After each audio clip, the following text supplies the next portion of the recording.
On the 2018-2019 school year, there's several things we want to brag about. First of all, we rolled out one-to-one Chromebooks in our high school, and that was the biggest part of our one-to-one initiative, and we did that very successfully.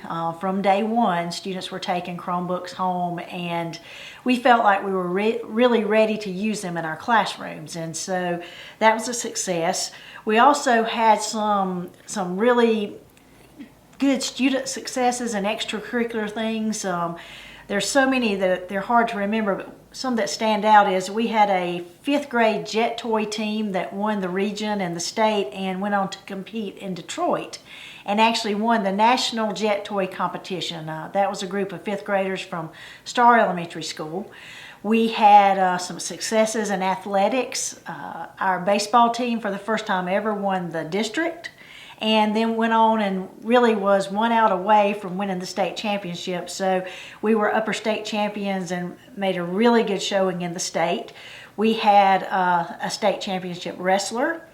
We had a track athlete for the first time in a long time qualify for the state meet in high jump, a female athlete. We had our FBLA, Future Business Leaders of America team went to Texas this summer and was in the national competition there. Our FFA chapter was a gold chapter. That makes them one of the top 5% in the state. And so there's many successes there extracurricular wise. Another thing I'll brag on is we started a skeet shooting team last year, and we had a lot of participation and a very young team, but went on to the state competitions, and we have a skeet shooter, Eric Brown, who is actually in the national competition as we speak, competing for some skeet, trap, and some other events. So those are just a few of the highlights we had from last school year. All right. Coming into the new school year, there's a lot going on. I know. What are some of your goals? What's your vision for this coming year? Well, as we start this coming year, I always start with a focus for our admin team that trickles down to the schools. And so our word for this coming year is why. You know, what is our why? Why are we really here? And it all goes back to a laser focus on students. And just reminding ourselves every day that regardless of your position in the district, what it all comes down to is what happens to students in our classrooms and our activities while they're here. We want to make sure that we're again focused on the whole child, and that's academically, that's socially, that's emotionally, that's making sure they develop their unique gifts and abilities so that when they leave us, they're ready to be lifelong learners. They're that profile of the South Carolina graduate that you hear us talk about so much, that they're ready to take their next step, whether it be college, whether it be career, whether it be a combination, because most students, when they leave us, they leave into some type of work as they're doing further college studies. One thing that I think is definitely going to help that, and that we're so excited about this year, is that we're going to open our Career Center, the Anderson Institute of Technology. For Anderson School District 3, what that means is our students have access to 19 more programs of study to take them into the workforce, career and technology programs. But the thing I want people to remember about career and technology programs is that's for every level student, from your AP honors child down to what we used to call your general ed student. There's something for every child to get there.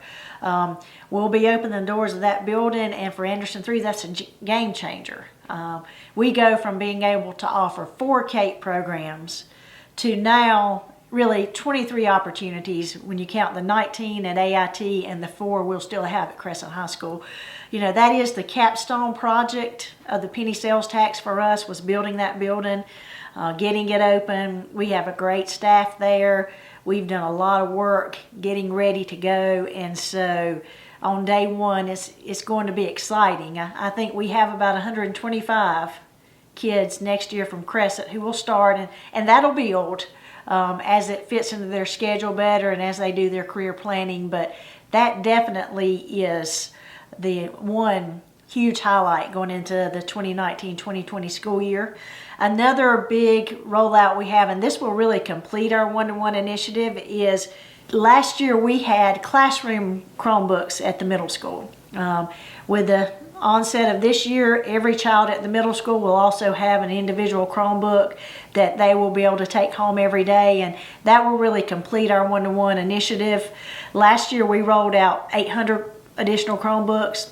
This year we're adding over 500 to that, and as a district we're one-to-one, and that fits right into our district's being accepted into the second year of the e-learning pilot. So we'll be one of the 15 school districts in the state on inclement weather days that will be able to do e-learning, and the school year just continues right on those days. We have a plan. We'll be implementing that plan, and so those are two key things we're really excited about curricular-wise. After the rollout of the Chromebooks, have the teachers and students all accepted that really well? Has that been a good thing for everybody? It's been a really good thing for everybody. And we're in the time when our students grow up with technology, so they expect it. They're ready for it, and quite often they're more ready for it than we are.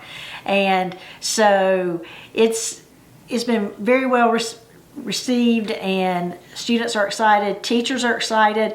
One thing that we've done in our district, because we're a rural district, and I should say done, we're working on, is we've identified hot spots in the district, and most of them are located around our schools where during the evening time a parent or a child could actually drive to a lighted place and get on our Wi-Fi system. So if they don't have access at home, there'll be spots they know that they can go to, and it's well lit, video surveillance, but they can get on our system and do their work or do their study or whatever. So for students, also for community members, that opportunity will exist. So by August, those signs will be up, those locations will be noted. And the Anderson Institute of Technology is obviously going to continue to grow. The job opportunities for students are just going to open up exponentially, right? Right. And what really will open up for our students is they'll be able to do internships, paid internships, while they're there. And then it transitions them to, if they go to Tri-County or another technical pathway, or even to a college or university, it puts them a step ahead. Often it gives them a credential in hand as they go. And that's been one of my goals as superintendent of Anderson School District 3 anyway. I want every Crescent High School graduate to leave here with at least one credential in hand that they can take to an employer and say, look, I have these skills, I've got this certification, I've got this certificate, you can put me to work and know I'm ready. We also are working on having those as stackable credentials. I really don't want you just to have one. I want you to have a whole stack that you can build on as you go, because what it really is a way for students to market themselves and to go to right to work. And you see the signs around Anderson County for First Quality and Michelin and the other places, showing that you can come to work for us right out of school at $24, $25 an hour. You put a credential on top of that. And so what we're really doing for our students and our families is open up job opportunities. On the flip side of that, what we're doing for our businesses is providing them that high-skilled, highly technical workforce. And those two things go hand in hand. Businesses come because we can provide them. We can provide them, and that gives our kids a place to go to work, and it also keeps them in our community. So it's a win-win situation. What about in the schools? What's going on in your schools this fall, going into the fall and spring? Well, in our schools, we have 3 new principals in our district. And when 3 may not sound like a lot to a lot of districts, but we only have 5 schools. And so we have our middle school principal actually moved to Ive Elementary. And then we have 2 brand new principals. At Crescent High School, we have Mr. Cliff Roberts, and he comes to us with 10 years of high school experience. And then at Star Ive Middle School, we have Mr. Adam Coates, who comes to us from a neighboring middle school as an assistant principal. But I think what you get with new leadership in schools is a fresh set of eyes, new ideas, a new way of looking at things. One thing you'll see at Star Ive that's new is a strings program.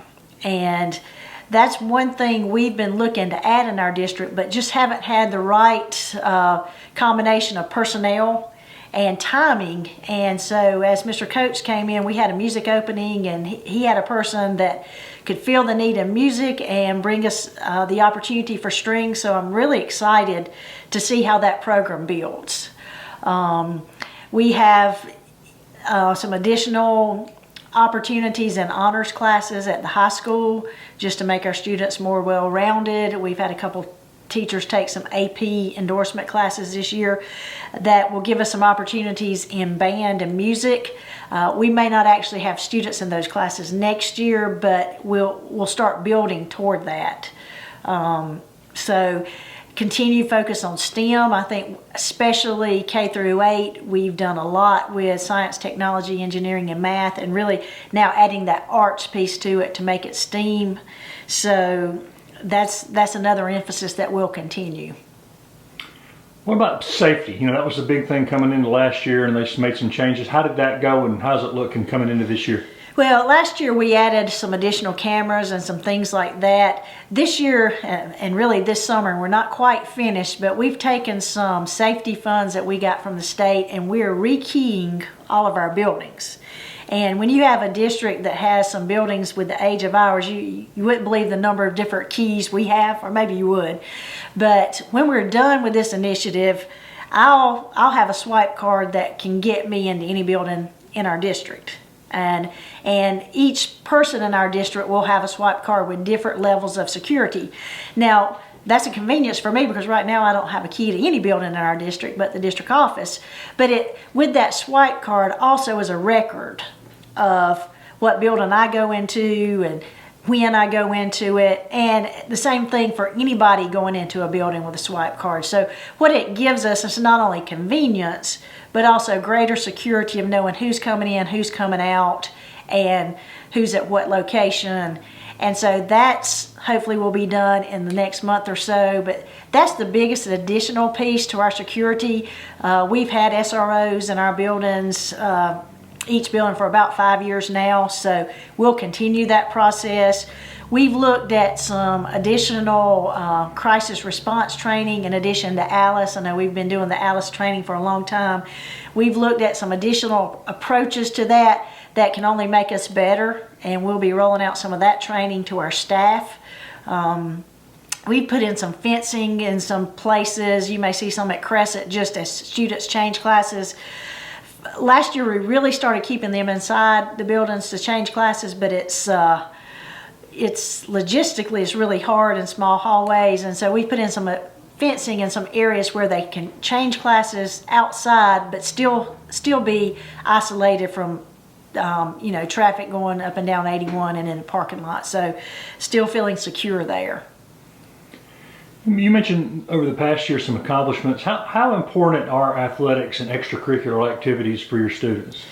Well, it's just the link hook that gets kids involved, gets them excited about coming to school. I mean, I wish every child was excited about academics, but we just know that even the most highly motivated children often need something else to get them excited about school. And so you would not believe when we went to the state championship each time in baseball, in upper state and actually state, we took fan buses of kids to go watch it. And the interesting thing, you watch the students get off the bus, and some of those students, it surprised you that they were there.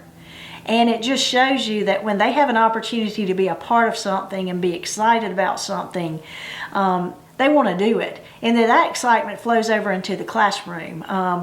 Success builds success. And it doesn't have to be in just, it's not academics and extracurricular separated. They go together. And that's really what we try to focus on is that whole child.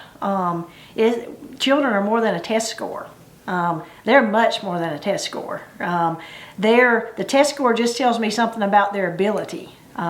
What happens every day in the classroom or every day on the athletic field or every day in their opportunities for leadership, that's really what we're about. And, at the beginning when I talked about our successes, I left out one important group, and I'm going to fit them in this conversation too, is our Student Government Association group has also won national recognition. We have state officers. Last year we housed the regional rally at Crescent in the Ag Arena, and I think that's another area of extracurricular that our children really have just been drawn to, and it's that opportunity for leadership. And when you give those students opportunities to be leaders, they step up and they lead. And they go back to our elementary schools and even to our middle schools and bring those students in and become mentors for those students. And so again, it goes back to, it's all part of us and our why, what we're doing for children.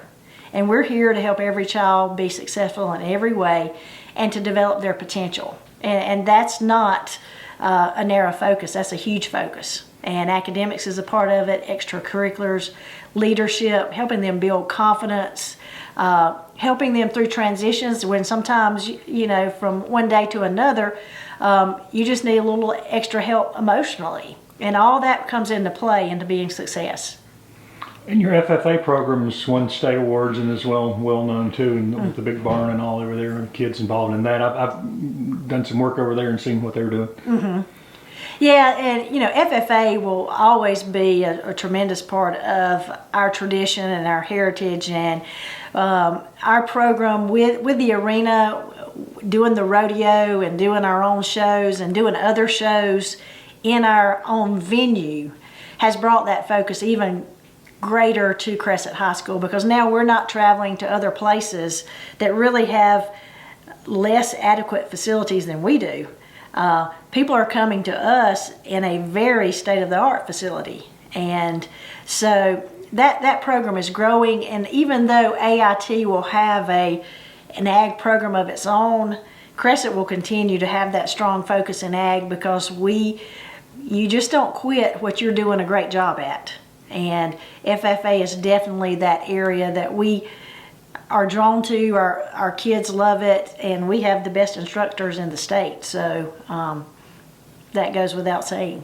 One other new thing for us this year that we're starting to put information out about is we'll be offering online registration for all of our schools, and so our parents will receive emails and also a mailer telling them the directions for how to do that. We'll be able to take payments over this online registration. And so I know as a parent, it was always easier with 3 kids if I could have paid one way, not had to send multiple checks. And so we're excited about the opportunity for online registration. Now we'll still have, face-to-face coming into our buildings, meeting teachers and picking up schedules and things like that. But the online registration will save some time to be able to make payments at home. For parents who don't have access to a computer, you'll be able to do the online registration in our buildings when you come in. There'll be a dedicated area with computers and with assistants. So we're excited. I guess you'd call this our pilot year with online registration, but online registration and online payments, we'll be able to offer that this year to our community, and we're excited about that. For people who don't know, remind them about your district. How many students and how many schools and what schools they are and that kind of thing. Anderson School District 3 is the district in Anderson County that has the largest geographical area, but the smallest population. Our district is composed of 5 schools. We have 3 elementary schools, Flat Rock Elementary, Iva Elementary, and Star Elementary. We have 1 middle school, that's Star Iva Middle School, and then we have 1 high school, that's Crescent High School. Total enrollment in our district stays around 2650, give or take a few kids. Our enrollment's been pretty flat for the last few years, and we're working on some ways to get some additional families in here and to make that enrollment grow, because we think we offer a great opportunity for children and for families. So, but that's where our enrollment numbers are right now. Our elementary schools, each of those around 400 students, and then Star Iva Middle School going into next year is projected at about 650, and Crescent High School is projected around 725. So great size schools for individualized learning, for opportunities for students. There's real advantages to a small school district, and I think it comes down to small class size and just individualized attention. And we know our kids' names, they know our names, and that makes a difference when you're educating students. And for parents or just anyone who's interested, what's the best way for them to find out more about your district or to get information about what's going on in the classroom and those kind of things? Well, one of the best ways to get information about our district is our district app. Last year we rolled out the Anderson 3 app. You can download it from the Apple Store or the Android site, and we really focus on keeping that app up to date. And that's where you'll find our live feed, that there's constantly information going up, information about the online registration is there, information about our new administration, really anything going on with our students is there at the district level, and you can zero it in, target it in to the individual school that you're interested in. So that's probably the most convenient way to do it. That app is linked to our websites, and again, our websites are fresh and have up-to-date information. The neat thing about downloading our app is any type of notification we send out can be immediately sent to you through a text, an email alert, a phone call. It populates our Facebook page, our Instagram page, and our Twitter feed all at the same time. So that truly is the best way to keep up with what's going on in Anderson 3. And then if you want to communicate up with us, you can find our email addresses.